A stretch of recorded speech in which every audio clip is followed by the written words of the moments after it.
Hi, everyone, and welcome to the story for today. And we'll be reading the book The Rainbow Bridge, retold by Audrey Wood, inspired by a Chumash tale.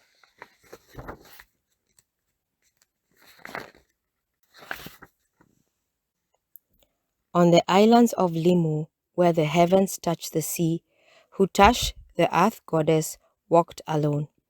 The birds and sea lions, flowers and trees, all were friends. But still, Hutash was not happy. The earth goddess longed to share her island home with people made in her own image. When the time was right, Hutash climbed the highest mountain on Limu and gathered seeds from a sacred plant. Casting the seeds before her, she spoke, "As there are seeds scattered upon the earth, so shall there be people."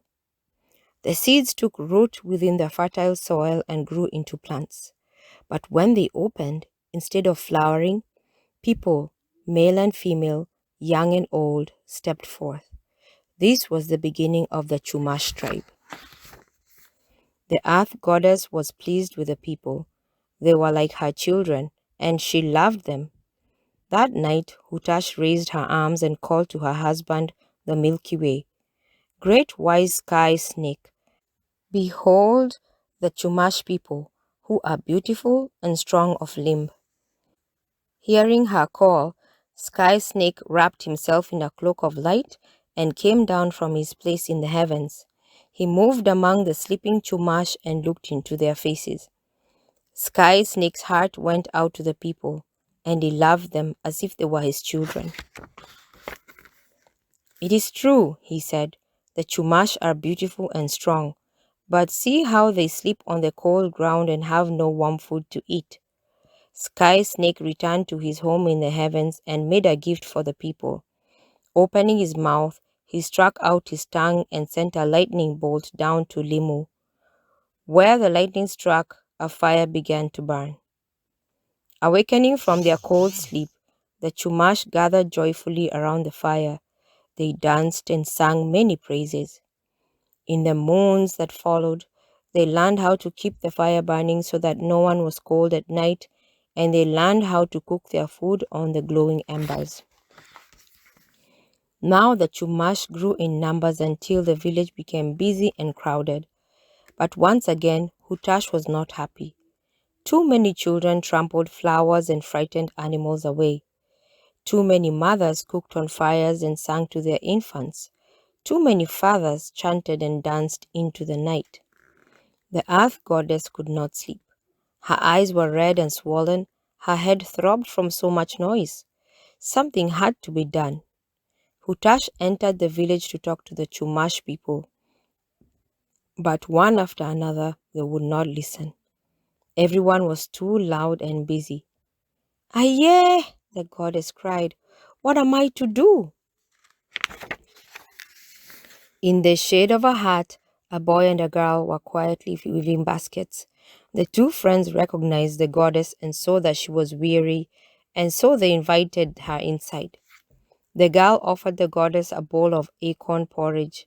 The boy filled a seashell with spring water and set it before her. Hutash tasted the porridge, then spoke. "Tell the people that Limu has grown crowded. In 3 days, half of you must leave and go to the land across the water.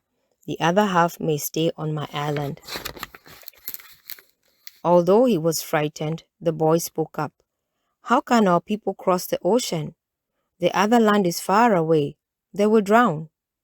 Hutash finished her porridge, drank the spring water, then wiped her lips. "Tell the people that in 3 days I will build them a bridge," she said. "Those who have chosen to leave will cross over the water on my bridge." Without looking back, the goddess left the hut and climbed the highest mountain on Limu. When the boy and the girl showed their people the bowl Hutash had eaten from and the seashell from which she had quenched her thirst, the Chumash listened. That day, they held a great council and decided who should go to the new land and who should remain on Limu. In 3 days, the village awakened to a wondrous sight. A rainbow bridge stretched from the highest mountain on Limu to the highest mountain on the land across the water. Soon, families began to gather at the bridge. The girl's family was first in line. The boy's family followed behind. When it came time to cross over, some of the Chumash were afraid. So Hutash gave them her blessing. Go forth and fill the world with many children, she said. With her blessing in her ears, the people began their journey across the rainbow. Halfway over, the boy grew curious. How can people walk through the sky on such a bridge? He wondered. Looking down through the rainbow at the rolling waves and the swirling fog, the boy grew dizzy. Although he tried to walk straight, he lost his balance and tumbled off the bridge. As he fell, he called out to the girl for help, but she did not hear. The boy was not alone. Some of the other Chumash also had looked down and were falling into the sea. On the island of Limu, the earth goddess heard their cries and saw they were drowning. Hutash loved the people and could not bear to lose a single one. With a wave of her hand, the goddess swept away the fog and calmed the sea. Then she spoke. As there are people who walk upon the land, so shall there be people who swim in the ocean. With that, Hutash turned the drowning Chumash into dolphins, and they were saved. As the last person stepped off the bridge onto the new land, the earth goddess pursed her lips and blew into the sky. The rainbow bridge disappeared. Hutash looked about her and was pleased. Peace and happiness had returned to the island of Limu. But all was not well on the new land. At the foot of the bridge, the girl waited in vain for her friend. When the rainbow bridge disappeared, she knew he had fallen into the ocean, and she feared he was drowning. Bitter tears fell from the girl's eyes as she ran down the mountain, across the beach, and dove into the sea. She called out to her friend, hoping he would hear her, but the boy was nowhere in sight.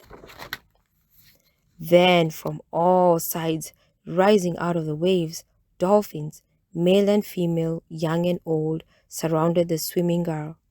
Jumping into the air, the dolphins called to each other in their whistling voices.